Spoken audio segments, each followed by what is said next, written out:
Assalamualaikum warahmatullahi wabarakatuh. Perkenalkan, nama saya Miftah Nurrahma, NIM 1910700339 dari kelas Komunikasi Bisnis B.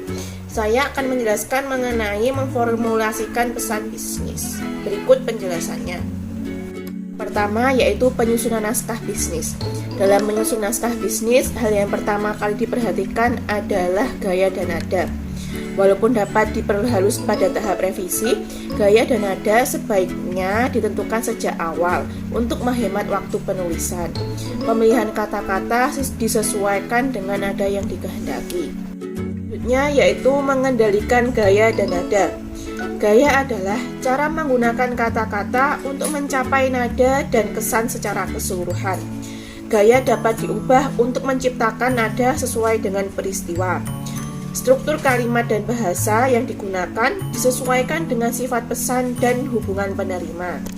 Kemampuan penggunaan bahasa dapat menunjukkan kualitas pribadi dan ciri khas seseorang. Gaya yang jelas, ringkas, dan benar secara tata bahasa dipadukan dengan norma-norma kelompok atau organisasi akan mencerminkan gaya organisasi. Setiap organisasi pada umumnya memiliki gaya tersendiri dan menggunakan kosakata yang cenderung sama. Penggunaan bahasa yang sederhana dan mirip dengan bahasa percakapan akan lebih mudah untuk dipahami. Agar komunikasi berhasil dan efektif, komunikator bisnis harus dapat menjaga kredibilitas agar dapat dipercaya. Kredibilitas dapat ditentukan dari interaksi yang selama ini terjadi. Namun, bila belum saling mengenal, informasi mengenai kredibilitas komunikator biasanya dapat diperoleh dari pihak lain. Pemahaman terhadap situasi dan pengungkapan kata-kata yang menggambarkan rasa percaya diri dapat meningkatkan kredibilitas komunikator. Komunikasi yang efektif memegang peranan penting dalam bisnis. Komunikasi bisnis tertulis dapat dikatakan efektif apabila memenuhi karakteristik sebagai berikut. Yang pertama, sopan santun. Nada sopan dan santun membuat penerima merasa dihargai dan dihormati. Penggunaan kata-kata yang berkonotasi positif dan tidak membedakan gender, serta permintaan maaf yang tulus akan meningkatkan citra positif komunikator. Dua, yaitu ketepatan.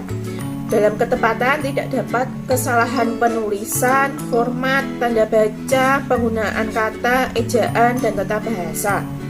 Penggunaan kata-kata dan istilah yang tidak familiar akan membuat bingung para audiennya. Tiga, ringkas, yaitu menggunakan kata, kalimat, dan paragraf yang relevan secara ringkas. Tidak menggunakan kata-kata mubazir dan tidak mengulang kata yang tidak perlu. Penggunaan kalimat aktif lebih diutamakan karena lebih mudah dipahami. Yang keempat, yaitu jelas. Kata-kata mudah dimengerti hanya dengan sekali baca dan tidak menimbulkan keraguan. Kalimat tidak perlu terlalu panjang dan harus dijelaskan secara logis. Yang kelima, yaitu tepat. Tidak menimbulkan kesalahan interpretasi karena disajikan secara spesifik dan tidak biasa. Yang keenam, yaitu lengkap. Memberikan informasi lengkap sesuai kebutuhan dan keinginan penerima.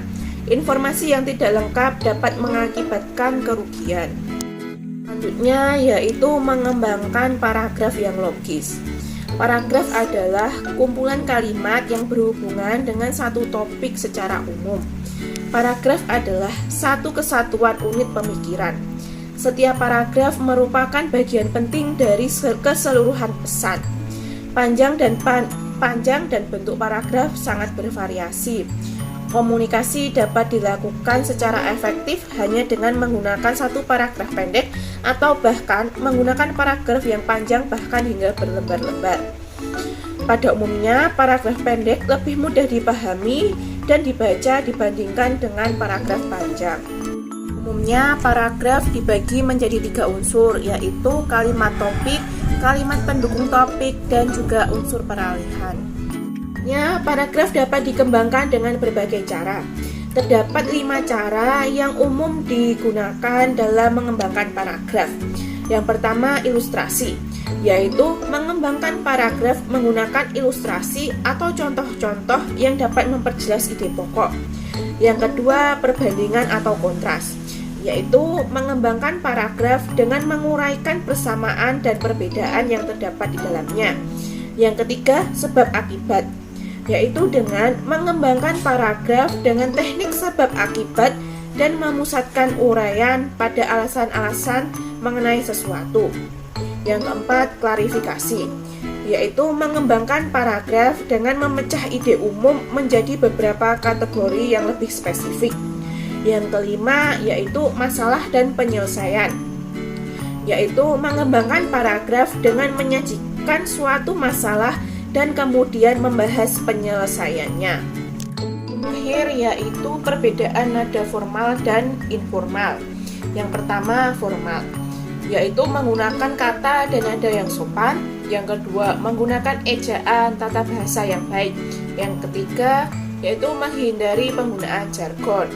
Kemudian untuk yang informal, yaitu menggunakan kalimat yang sederhana, tidak memperhatikan tata bahasa, dan menggunakan bahasa yang tidak baku. Sekian dari saya, ada kurangnya mohon maaf, semoga bermanfaat. Wassalamualaikum warahmatullahi wabarakatuh.